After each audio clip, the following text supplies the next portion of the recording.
So I've got a relatively provocative belief about business that I think a lot of people will resonate with if they are honest with themselves. But that's quite simply that most entrepreneurs, at least at some point in their journey, are the single limiting reason as to where the problems are coming from in their business or why the growth is happening. In other words, they're the ones getting in their own way, or they're the ones getting in the way of their business. Now, I've got my own opinions about this and my own beliefs and my own solutions about what I could say, but I'd much rather speak to someone who's, quite a bit more credible than me, that's been through it, got the experience, and does this for other people. So that's why I'm very excited to say that in this episode, I'm going to be speaking to Howard Mann. Now, Howard Mann is a successful entrepreneur, built a $150 million business, exited it, and since then has been coaching and consulting on strategy and entrepreneurship for entrepreneurs for the past 20 years. He's written 2 books called The Business Brickyard and Fewer Better. Highly recommend them. Go check them out. And I'm going to be chatting to him now about how is it that entrepreneurs tend to get in their own way. And spoiler alert, the answer is fuck your pride. So again, it's pride. It's being able to tell everybody I'm an entrepreneur and pound their chest. And it's not necessary. You can be a thoughtful entrepreneur. You can be an entrepreneur who actually loves running the business. You can be an entrepreneur who loves just managing people who are going to run the business. And you're this big visionary who just holds the vision and the purpose and the values of the company together so that it get a group of people to a place. That's more noble to me.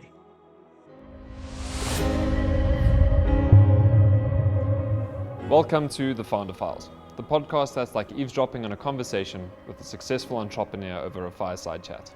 Join me, Cameron Coots, through this unique experience of unfiltered stories and insights from scaling founders around the globe as they share their ups, downs, and everything in between.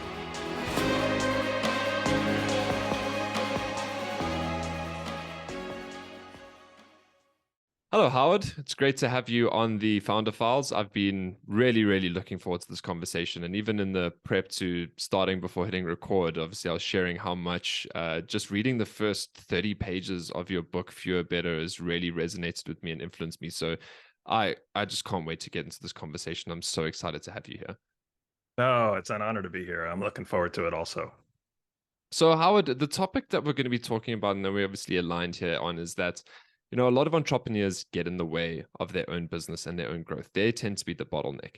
And you've got a very straight way of putting this to people, and it's fuck your pride. That's how you get out the way. And I love that. But I think just to give a bit more context in terms of, tell me a bit about your own story and what led you up to this point where you can confidently say to other founders and from a credible place, fuck your pride. So I have been in business for over 35 years, both owning, advising, running businesses of all shapes and sizes across as many industries as I can imagine, and some that I probably never could have imagined. And in the first half of my career, I was the part owner of a mid-sized international logistics company that went through some really tough times in the late 90s. And I spent 4 lonely, stressful, agonizing years where I lost my smile trying to turn this business around and get it to the point where we could sell it, and finally sold it in 2000. And in the wake of that, or in the shambles or crumbles of that, getting across the finish line, I wanted to try to figure out, okay, what was the point of that? Well, there had to be some point to all that pain. And where I landed was that if I could help other business owners not go through that stress, worry, and certainly not go through it alone, that would be worthy work, and that would make a dent, and that would take the lessons that I learned the hard way and allow me to turn them into ways to serve and help others. And that's led over the last 23 years now to advising businesses of all shapes and sizes. In some of them are struggling, some of them are stuck. But what kept resonating for me was when people reached out to me, when people got referred to me, when people had the strength to come up to me at a talk or to reach out, was only after they were in so much pain. People reached out to me when they had 90 days worth of money in the bank, 6 months worth of money in the bank, but that pain had been there for 3, 4, 5 years, that feeling of discontent, that feeling of stuck had been there for years. And I wrestled with, well, why was that? Why do people spend so much time afraid of asking for help? And where I landed was, it was their pride. It was their pride that somehow has determined that asking for help means being weak. Asking for help is admitting that you don't know everything. Asking for help is sort of the last thing you do. It's the same reason that people will live with incredible amounts of physical pain before they'll actually decide to go see a doctor. It's this fear of finding out whatever it is the unknown or the answer that seems to be stronger than actually wanting to fix it. I had a client years ago who actually was happier with the idea of going down with the ship than fixing the ship. He had 18 months or so of trying to figure it out, and he felt it was more noble to go down with the ship. And he wasn't alone. And time and time again, it came up again. And I had friends saying to me, why don't you just go work with companies that are healthy and ones that aren't stuck and ones that are just booming? And I just kept saying, well, why wouldn't I try to just fight against this feeling that's killing so many businesses and making it's making the whole entrepreneurial journey so painful. And that's where it comes from. And the minute that somebody raises their hand and asks for help and says, you know what, I care about my business and my life more than my pride, everything starts to get better. And what you're reminding me of is Brene Brown. And when she speaks about shame, specifically for men, the number one shame trigger is being perceived as weak. And I think that's something that when, as at least as male entrepreneurs, and I can obviously speak from that experience, I can't speak for female entrepreneurs and their personal experience, but reaching out and asking for help is synonymous with saying you're a failure, right? Saying that you have failed. And this is the irony, is the fact that we glamorize success, and all entrepreneurs talk about the journey of failure and it's part of it, etc. But we talk about that in a sense of financially things might have failed, or that deal might have failed, or something along there.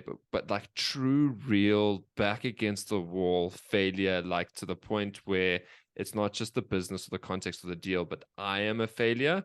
That is something that is the ultimate fear of, I think, most, if not all, male entrepreneurs. And that fear is what I'm interpreting is often what actually gets in our way. Right. And so, like everything else, it is how we frame asking for help in our minds. So we frame it in our minds as a moment of weakness, then why wouldn't we equate that with shame? Nobody wants to be weak.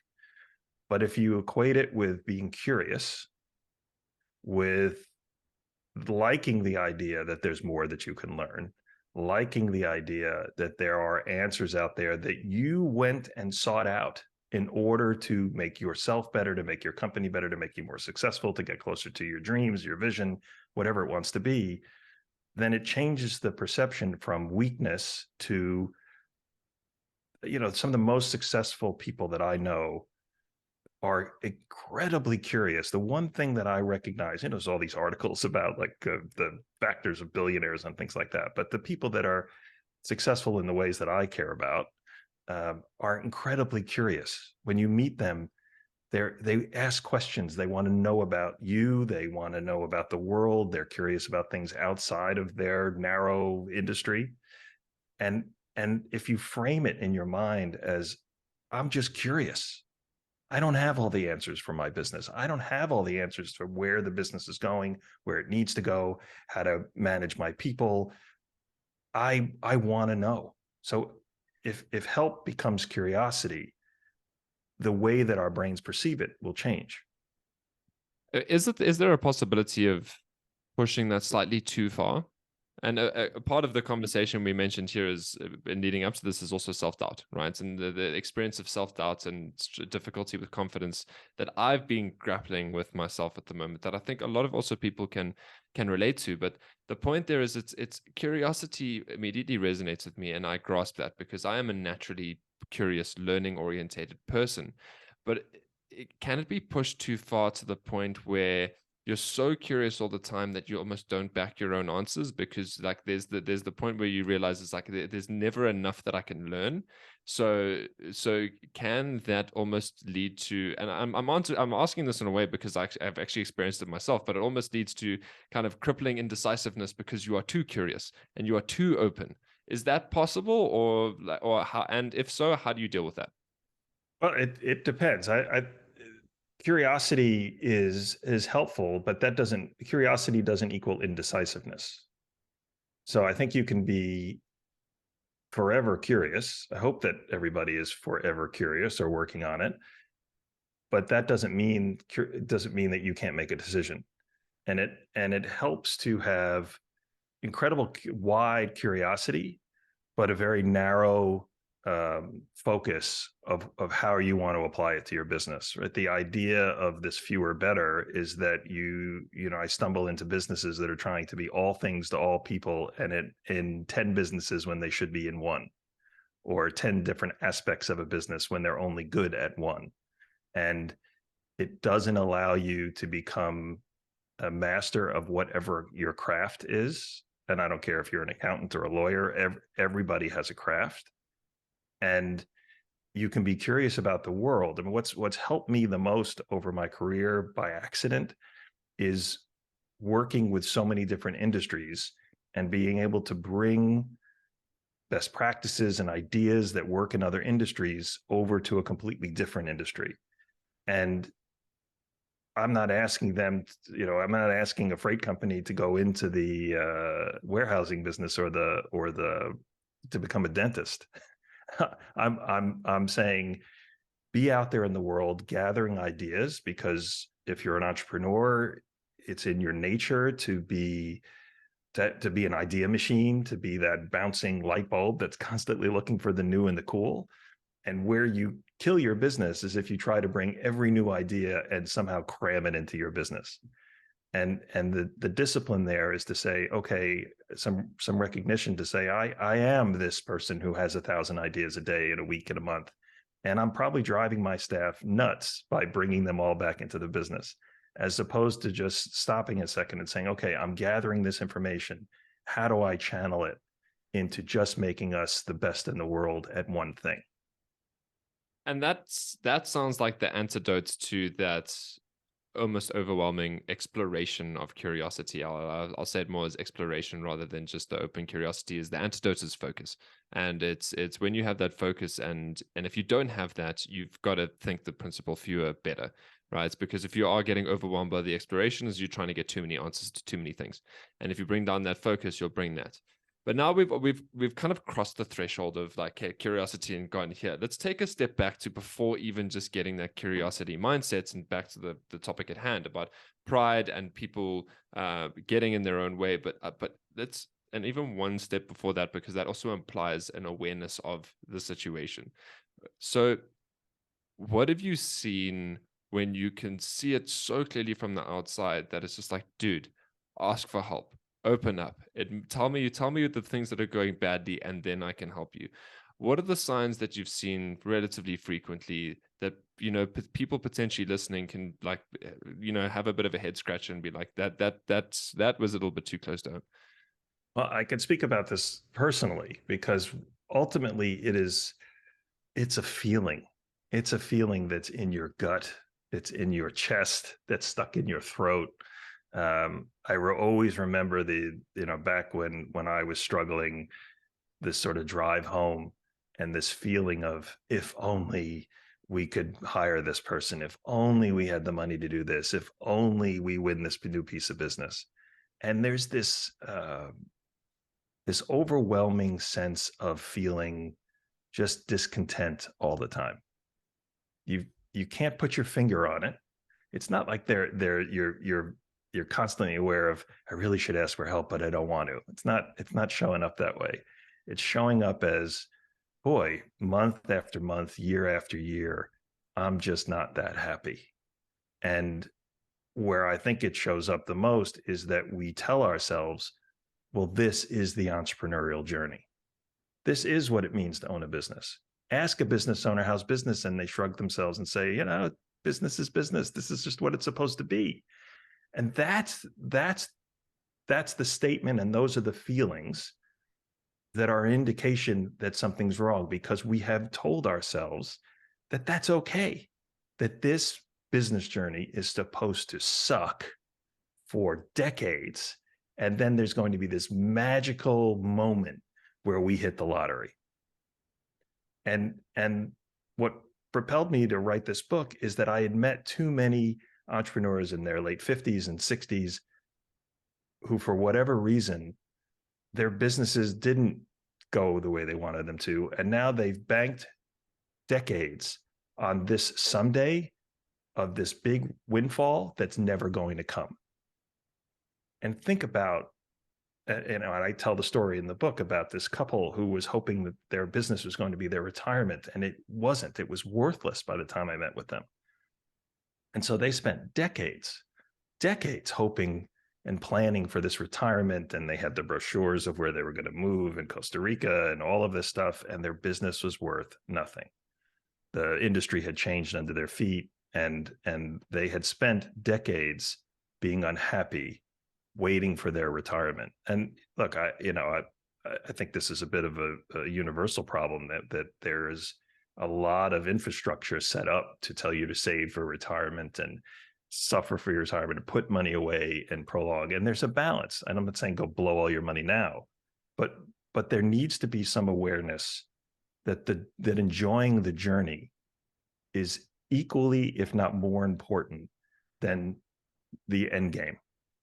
That if you don't enjoy the journey, and you're just waiting to enjoy the journey in your 60s, when you don't have the health and the vitality, and that, and just to be a little bit morbid, and that life is short and who knows, then you've wasted time. And so that feeling in your chest and your gut that I wish I was having more fun. I wish I enjoyed going to work more. I wish I didn't wince when the phone rang, or when my CFO walks in to give me the monthly numbers, that I didn't start to cringe or feel stress. Those are signs that something's not right. And if you don't want to ask for help, then just start to get curious about, maybe it shouldn't be this way. Maybe it doesn't have to be this painful and this stressful. And Howard, I totally resonate with that. But if I had to put another hat on in terms of people that I've met, it's like, I get that, I've got that feeling, and that sounds wonderful, but that's just not realistic. I've got investors on board that they're wanting to see a return on their investments. I'm getting the pressure all the time to grow the business, and that's the name of the game. I need to be exiting this thing, and that's everything that I have to be working towards. I'm getting pressure from every corner. Trust me, all I want to do is stop and just, like, I won't say stop. Obviously, like I'm in the game, but I want to go back to having fun. But that's just not realistic right now, because I just need to grow and get this investment. How would you respond to that kind of thought pattern? Look, you've made a decision. So their entrepreneur has taken on a different meaning than what it was a while ago, right? In the pre-.com boom era, even at the beginning of the internet days. To me, an entrepreneur is somebody who owns and runs a business.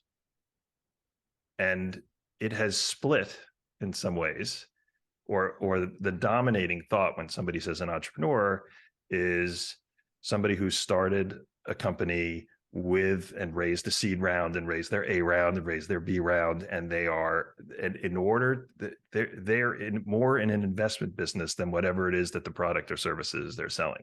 I hate to say it, but that's just, they have taken on this role. And if you ask them what percentage of their life is working on the business versus talking to investors and thinking about that next round and how much they need and the growth rate and all of that, they're in a different business. And so I think it's important to separate the people who want a business that is going to give them the life that they want, and somebody who is, a little bit more of the equivalent of a day trader who says, look, I'm going to get on this ride. This is a 3 to 5 year ride. I'm going to take investment. I'm going to grow this business. I'm going to raise my rounds. I'm going to hit my numbers, and then I'm going to exit. That's a short lifespan where you can say, look, I'm okay being really stressed out for the next 3 to 5 years because there's a short end game here. I'm not waiting till I'm 65 to retire. I might do this 3 or 4 times and then be honest with yourself. I actually like this rush. I like the stress. I like this compact race of raising money, getting growth, and exiting and having a windfall in my bank account. And then many of them then are quite young with a big chunk of money in their bank account and a whole bunch of experience. And then they start to enjoy the journey. But that's a shorter path, which as long as you're self-aware enough to say this is the path that I'm choosing and I know the next 3 to 5 years are going to be a grind, that's a decision and a choice, as opposed to uh, this just is lousy because it's just supposed to be, and I guess someday it'll get better. Someday is not a strategy. And that's and everything you're implying there is that all I'm saying is there's a lot of entrepreneurs that kind of just need this kick of perspective. The fact that you still have freedom of choice. You are choosing this, right? You are choosing this path. You have chosen these investors. You have chosen this exit strategy. To sit there and say that it's like hard and overwhelming and not fun anymore implies that you've lost for somehow that they lost that perception that you are still free to choose. And the first thing that you need to do is get that perspective back to realize that you are still in control in terms of your choices. Right. You know, there's this saying that I can't stand, which is that an entrepreneur is somebody who jumps out of an airplane and builds the parachute on the way down. Right. And it's this super self-congratulatory phrase that makes entrepreneurs sound like this incredible daredevil. And I often say to people, do you know what you would actually call somebody who jumps out of an airplane without having the parachute put together? An idiot. Suicidal. Yeah, yeah. And that's not a good thing. So like stop congratulating yourself if you think you took all these investor dollars and you have no, that thing implies that you have no idea what you're doing. You're just going to figure it out with somebody else's millions of dollars. Now, maybe VCs take that risk and it's okay. And the whole system is set up that way, but let's stop congratulating ourselves in this idea that we just figure it out as we go. I'm sure that if you told your investors, nobody stood up in front of a VC or an investor with a pitch deck that says, I have no idea how I'm going to do this. I'm just going to figure it out on my way down, right? To kill that analogy. And that you wouldn't get any money. So you show up with a plan, you put out this elaborate pitch deck that explains how big the market is and how you're going to get there and your business development plans and your marketing plans. So that your parachute's packed, or at least you're presenting it that way. So stop with this whole feeling that you're a daredevil. You don't need to be, again, you're going back to what we talked about pride. That whole idea that you need to present yourself as this incredible daredevil that's willing to risk life and limb for your business is all about bravado. It has nothing to do with running a business. Nobody wants you running the business without a plan, without a vision, without knowing a way to get there, without knowing how you're not going to piss away all of the investor dollars. So again, it's pride. It's being able to tell everybody, I'm an entrepreneur and pound their chest. And it's not necessary. You can be a thoughtful entrepreneur. You can be an entrepreneur who actually loves running the business. You can be an entrepreneur who loves just managing people who are going to run the business. And you're this big visionary who just holds the vision and the purpose and the values of the company together so that it get a group of people to a place. That's more noble to me. From what I'm gleaning from what you're saying is also just reinforcing a perspective that I have is that there's kind of two main routes for entrepreneurs. You can either start and build businesses and sell them, and you do that 3 or 4 times to get to financial freedom, really, and autonomy, which is a psychological need that we're all actually seeking. And again, I'm just going to use the word perspective over and over again because it's something that you're very good at. And you also bring into your book and you give that quote from the movie that I can't remember now, but gambling and Mark Wahlberg, and you get to this point of fuck you. And it's actually not that much in terms of like, I actually don't need this. But anyway, to go back to my point is you either start and sell these businesses over 5 years, 3 or 4 times, get to a point of true autonomy, or you can commit to the fact that it's going to take me 15 to 20 years to build a proper business. And the point of this, either way, when you look at it, whether you're starting and selling a business or building a good business over 15 or 20 years, in order for those things to be sustainable, they need to be able to run independently of you. And there's a whole nother topic to go on the 15 to 21 about you still need an exit strategy or succession plan because you are going to die. And if the business dies with you, you haven't built something sustainable. And that's a different topic. And with those two perspectives of either building a business and selling it or building it over time into a good business over 15 to 20 years, you still need to build the business in a way that's not dependent on you. And I think that for me is a good place to frame it in terms of this is why you should be motivated to say, fuck your pride. Right. Because you have to, part of what happens after you say, fuck your pride is important as just deciding that your pride is the problem. And so when you say that, you can stop and say, okay, what am I actually good at in the business? How do I create value for the business? And what I have found is that there's this path that, and let's just sort of park the tech investor who had an idea and raised some money to the side for a second. Let's just say that that person is raising money because they had an idea, they built an MVP, and they were just really good at creating this idea and getting people to believe in the idea. And they started to get some customers that forced them to then hire some people. And then they had to hire some more people. And now we had to hire some salespeople and some marketing people and a couple of agencies. And the next thing they know, they sort of looked up and they're 20 or 30 person organization before they knew what happened. And what happens there is that they then spend most of their day, probably 80% of their day, the 80-20 rule shows up again, that they spend 80% of their day working in the business. They're dealing with personnel problems and negotiating a lease and signing checks and looking at the accounting and dealing with all of that stuff, and start to spend very little time in actually the activities that they create the most value for. And that trap is when that feeling of I'm not having fun anymore comes in, because they went from doing the thing that they're great at to now probably spending the bulk of their time doing the things that they either are okay at but hate or actually aren't that good at. And that's an incredible trap. And that's when you start this feeling, which most people come to me with, which is, I feel like I'm working in my business and not on it. You read about that all the time. I've had client after client that talks about it, and there is no quick fix, but there is a need to address it. And the reason why it's scary is because what you're feeling is, maybe I'm not good at running a business. And that's a terrible thing to admit. That means I'm a bad entrepreneur. And it doesn't, right? The fix is actually to say, hang on a second. There are people who are innately wired to run a business and love the people problems, love the detail work. And ironically, an entrepreneur's brain, in order for them to be this risk taker and idea person, is not typically into the details. They're not into a lot of detail work and all of that. Their brains just want to get things going quickly. They're not patient. And the solve here is to actually remove yourself from the day-to-day running of the business, to realize that there is somebody who is wired to run a business and love it.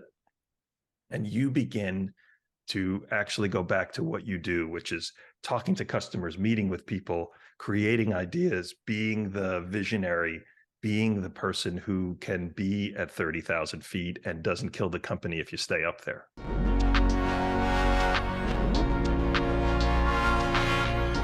This podcast is brought to you by Metavolve, for founders who are committed to scaling their business, but are tired of wearing 12 different hats. For founders who want to focus on their next stage of growth, but are worried about their customer and employee satisfaction. Metavolve helps you build the structures, systems, and management team that you need to elevate yourself out of operations. It's time to free yourself up to focus on growth. Do it now with the entrepreneurial partners that put your customers and your people at the core of your scaling strategy. Metavolve, empowering leaders, evolving businesses.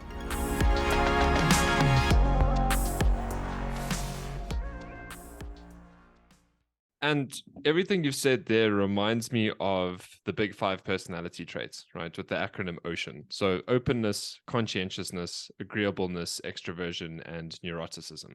So let's just remove the last 2 for a second, just focus on openness, conscientiousness, and agreeableness. I swapped the order of, I clearly don't know how to spell ocean.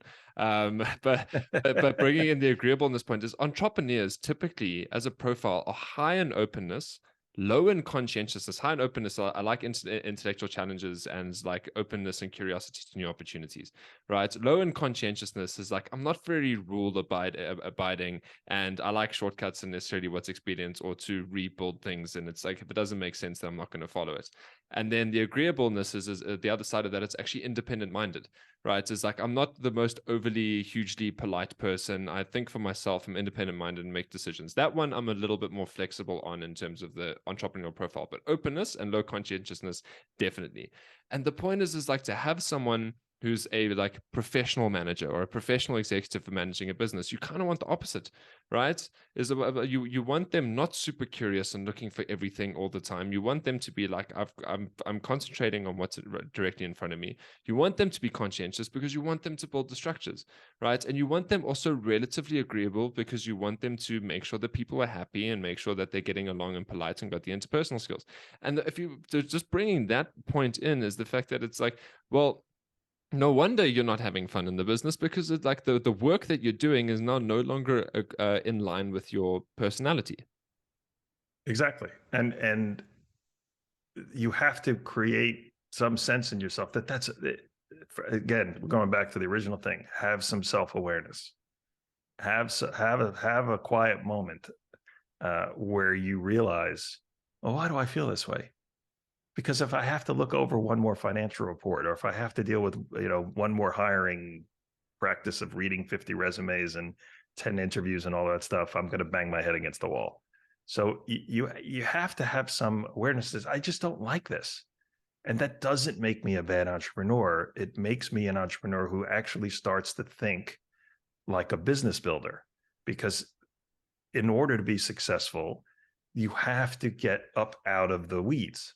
You have to be if you are the best person, like, so in my freight business, maybe because it was the owner, maybe because I have sales skills, nobody was better going out and meeting with potential clients and existing clients and coming up with solutions at the table in the company than I was.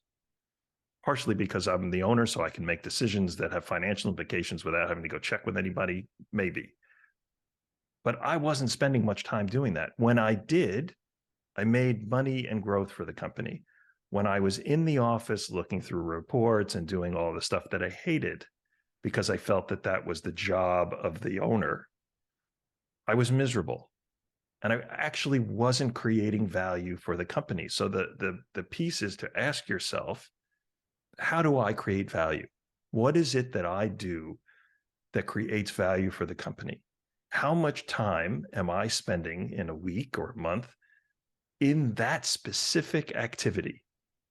And if that's not at least 80% of what I'm doing, then write down on a piece of paper everything else that you're doing that's not creating value for the company, that you may have gotten used to doing it, or maybe you've always done it, or you think you're supposed to do it. And then go through that list and say, is there somebody else that could do this? Is there somebody else that could do this better than I can? Is there a way that I could automate this? Is there a way that I could delegate this so that I can not overnight, right? I have clients that are just, okay, I'm just telling everybody I'm out of here. I'm not going to be here anymore. I'm going to go see clients. To just say, okay, I'm going to go on a 3 to 6 month journey here of shedding these things so that I'm spending 80% of the time in the activities where I create value for my shareholders, my employees, my customers, and for myself. And you mentioned that I like pride as a useful way to get there, and a mechanism, because it almost depersonalizes it. It's your pride that's getting in the way. It's like, okay, cool, like I can humble myself and do that. But taking a step back is that often not often, almost all the time, the things that are limiting us or preventing us from changing are our beliefs about something.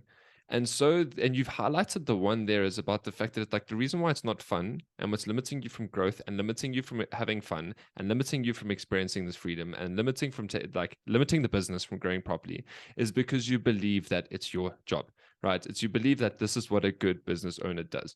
What are those other beliefs that are coming in there that are creating this perception that founders have of themselves and what they need to be doing in that state that limits them from having a good time and also limits their business from growing?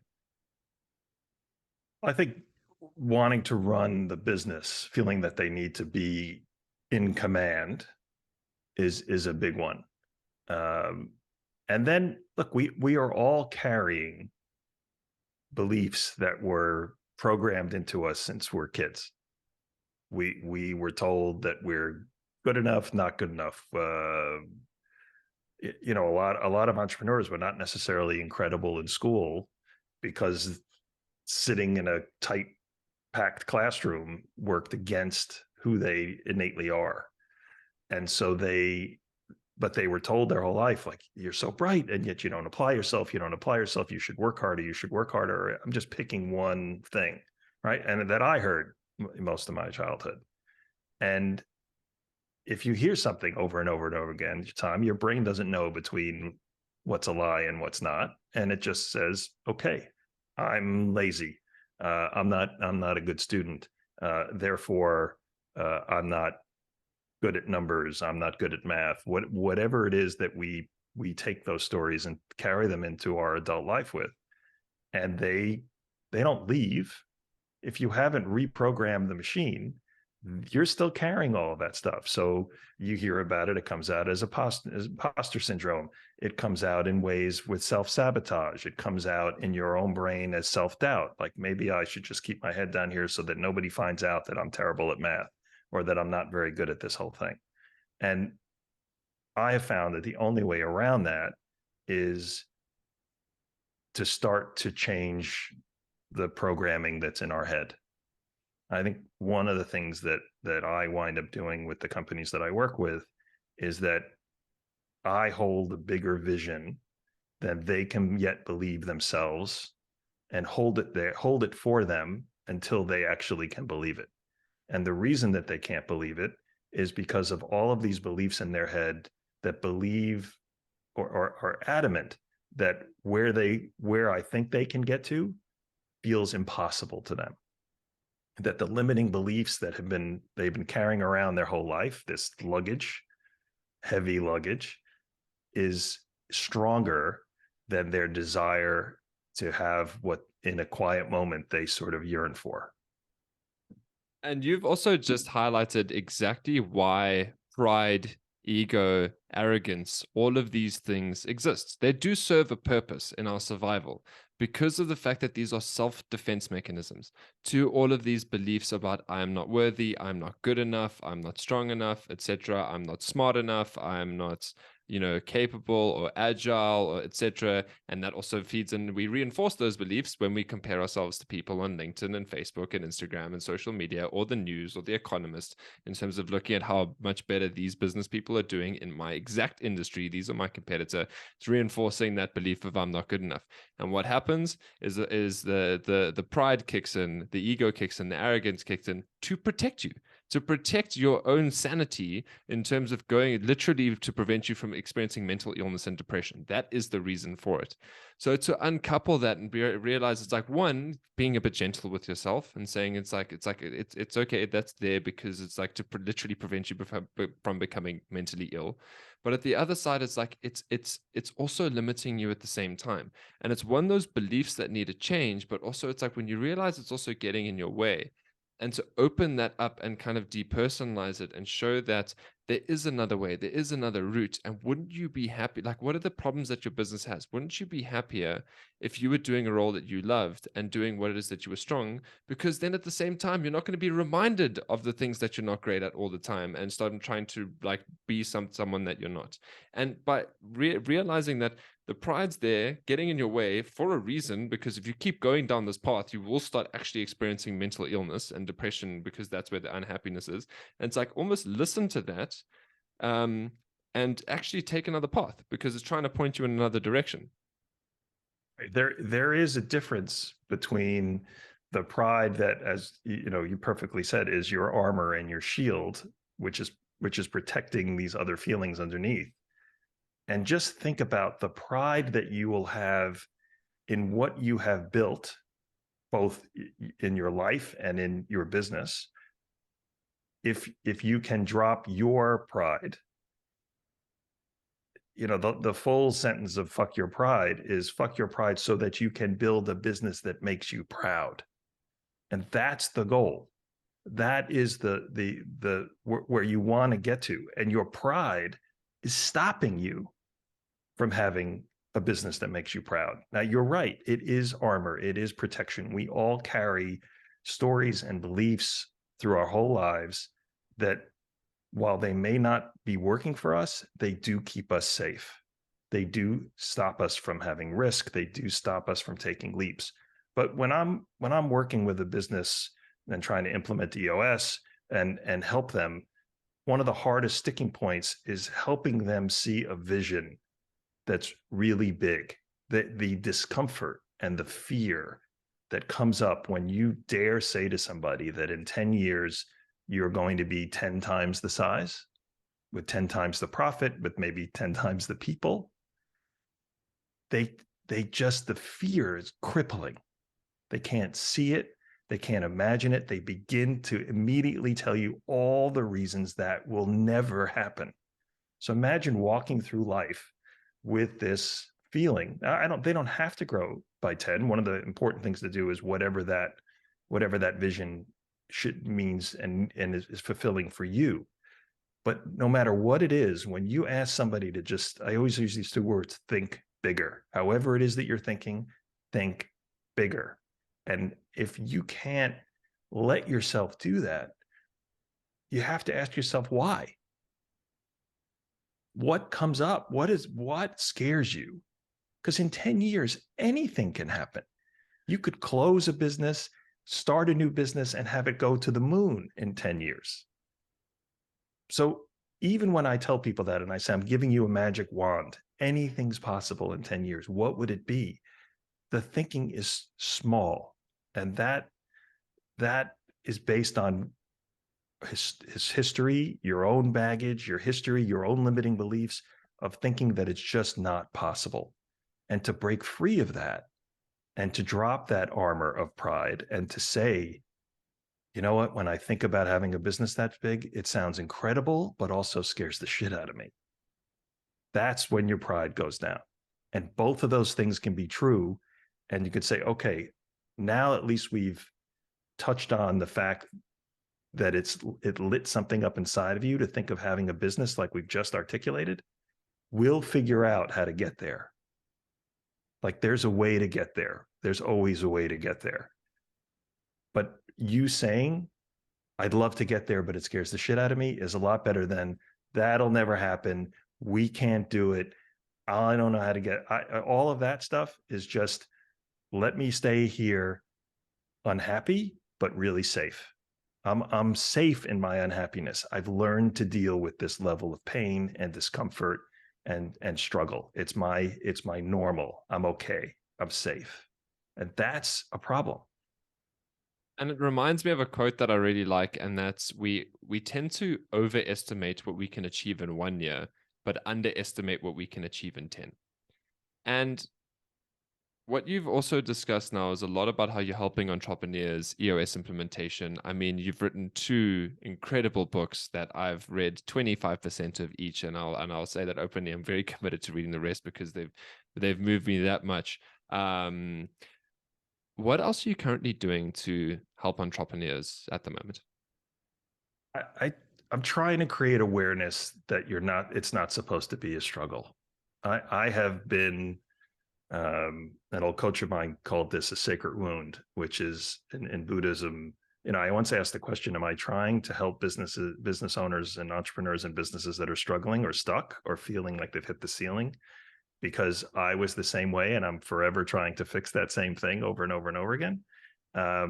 And its answer is the same way that people get motivated because they lose somebody to cancer, and I'm not equating having a struggling business to cancer, but we get motivated by the hard things that we go through. I think we learn the greatest lessons in life from the hard things that we go through. And the backbone of everything that I'm doing with my EOS practice, with my coaching, when I work with clients, is this underlying idea of this business journey is supposed to suck. It's supposed to be hard and miserable, and someday I'll be happy. And I wasted probably a decade of my life feeling that way, and it didn't wind up making a difference at the end of the day. My business path went the way it went. I didn't ask for help. I spent at least 3 years with my pride trying to fix it on my own. I don't mean this as a commercial, but if EOS had existed back then, it would have fixed all the stuff that I was trying to figure out on my own. And I finally reached out to a consultant that somebody recommended to me, who just sort of held up a mirror and said, do you want to fix this or not? Like, this is fixable. Now that I'm here, you know there's a problem. Let's roll up our sleeves and fix it. And it changed everything. The business turned around and was profitable within 16 to 18 months. All after 3 years of just me just groveling and feeling just terrible about myself. And I finally just, the pain got to be so bad that I decided to ask to see the doctor. And so that's what drives me, is this idea that we all think that, there's that phrase, life is hard. Like, life is hard. But how you choose to deal with that fact, and business is hard, and running and owning a business is hard, but it doesn't have to be as hard as you're making it. And if I can help more and more business owners, if I could help more business owners ask for help, if I could ask more business owners to say, you know what, I want to enjoy the journey. I'd also like to have a big windfall at the end of this thing and have a huge success, but I'd like to enjoy my days more. I'd like to enjoy coming to the office. I'd like to love the people that I work with. I'd like to feel good about the customers that we work with. I'd like to feel good about the income that this is producing and the amount of time that I take off and the time that I have for my passions and my family and friends. That's what this is supposed to be about. We only get one trip around here. And I think just a close off thought on my side that's really, you've given me a lot more understanding of, is my grandfather for most of my life has given me his piece of wisdom that is just 2 words. And everything we've been discussing here also contributes a lot to that. And it actually, now I'm saying this out loud, it actually just clicked, because it's another way, at least for me, to look at fewer better. And he says, happily discontented. And that's what this has reminded me a lot of, is in terms of the fact that life is hard. That's where the discontentment comes in. But it's your choice in terms of what it is that you can do. And if you get the right perspective, awareness, help, support, and do the things that matter and that you're good at, you can be happy. And that discontentment is that frustration, as Richard Mulholland, your friend, says, that frustration drives us more than purpose does. And that discontentment with what you're seeing either in your own life or in the other world is that motivation to do there, but it comes from a place of being happy. So Howard, thank you very much for being on the Founder Files. This has been an awe-inspiring conversation that I'm definitely going to re-listen to. But I think just to finish it off, what's the one question that I haven't asked you that I should have asked you that you'd like to answer now? The thought that we didn't touch on is how do you get to some self-awareness? And I'm going to just offer one tip that's helped me, which is a way of meditating and journaling that helps me get a better glimpse at what's inside of my brain and what I'm actually thinking, right? We can be so caught up and so busy and stuck on social media and watching the news and all of these things that you don't really get a chance to stop and figure out what's going on inside of my head.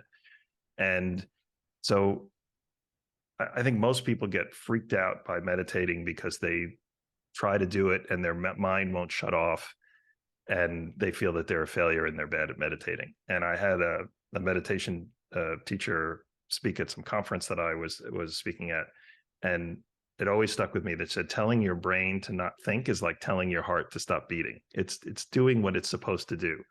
And so it created this freedom to just sit and just observe what your thoughts are. And so I sit some, not all mornings, I fail often, for 15 minutes or so. And I just think about what I'm thinking about. And patterns start to emerge. And then I do it on an app. People say writing is better, but it's easier for me to type.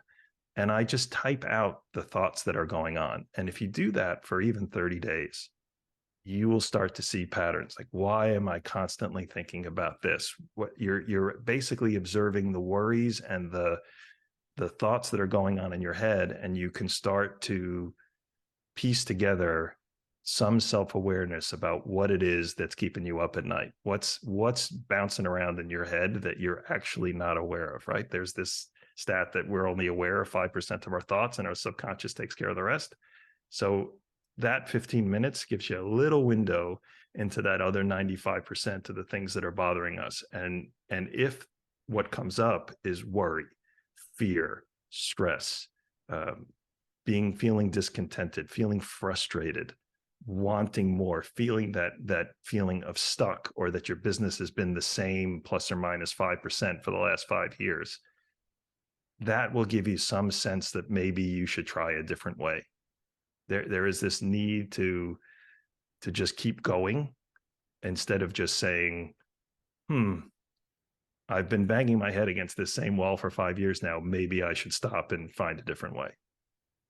And I would love to end it on that moment, but I can't help myself. What is that app that you mentioned? I use an app called Day One. I just like it because it works on iPad, on my laptop and my phone, so I don't really have an excuse if I want to sit down and just write it. It's everything's secure, so you can just let go.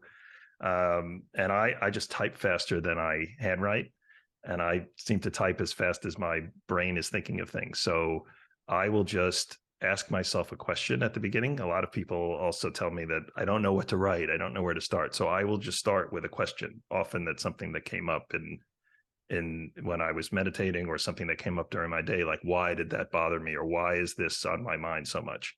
And then I just try to answer it over and over and over again until I feel that I'm done. I don't set a time limit. I don't force myself into some guilt trip that I didn't do it for 30 minutes or 15 minutes. I just write until I feel that I've gotten a little bit more understanding, that I've highlighted a little bit more of what's going on in my brain. Howard, thank you so much for your insights, your wisdom, your perspective. For anyone who's listening, go check out Howard's books, the Business Brickyard and Fewer Better. They're straight to the point, practical, extremely insightful, and thank you very much for being on the Founder Files. Thank you for having me. It's been an absolute pleasure having a conversation. Cheers, Howard. Bye. I mean, just to end that conversation off, and just to talk from my own personal perspective for a moment, everything Howard has just shared is everything that I want to be. There's so much resonance in what we just spoke about. There's so many principles. There's so much of his experience that he's brought to the table, that this is what I aspire to be. This has been incredibly motivating for me, reassuring, and just such a fantastic conversation. My only hope is that it's been as good for you. But to do what I usually do and finish off with a bit of a conclusion here, just to summarize the conversation. I think the first one around limiting yourself and the beliefs around your business often comes down to the fact that it's actually your pride. And there's the 2 points, the one that I raised around your pride, your ego, and your arrogance, and the self-defense mechanisms, and being gentle with yourself, the fact that those exist for a reason. But the other side is around the beliefs that you need to do this all yourself, right? You as the business owner need to be making all the decisions. You're the person that needs to run the business. You're the one that needs to be strong and the smartest and the cleverest. And that's very problematic, right? It's a very problematic set of beliefs, because what it does is it's constantly putting us in a position to do things that we don't enjoy, that we aren't good at, and this often is what's actually holding us back, but also keeps us in the spiral of self-limiting beliefs and uncomfortable beliefs. So to actually take a moment, take a step back, and you know what, either I don't have the answers, or someone else can do this better than me, or someone's got a better perspective than me, is the best place to start. And then you go and find those and look at that, because I guarantee you there are going to be places in your business or in other people's businesses, in other situations, where you are that person, where you have got better perspectives, better answers, and more experience and more insightful points and answers and questions than anyone else would. So how can you be that for your business? And if you can't do that, you're doing the best thing possible for your business by bringing other people in to do so. And a reminder to hopefully motivate you in the right direction to do that, and at least what's motivating me is the reminder that I'm building this business over the next 15 to 20 years at minimum, if not longer. My time frame for 15 to 20 is just when it's going to be a really good business. But I'm in here for the long game. And if I want to build a business that's going to be sustainable and can sustain itself without me and my business partner and the core leadership team, we need to get to the point where not everything is done by us as the founders, and we've got the right people in. And in other words, fuck my pride, get out the way, let this grow. So thank you for listening, watching, being here. Super grateful for this, and this has been one of my favorite conversations so far, but it's just also a very a close to home topic. But if you enjoyed this episode and you would like to support this podcast, please give us a like, subscribe, follow, share. You know what to do. You've heard this movie before. And thank you very much for listening. I'll see you next week.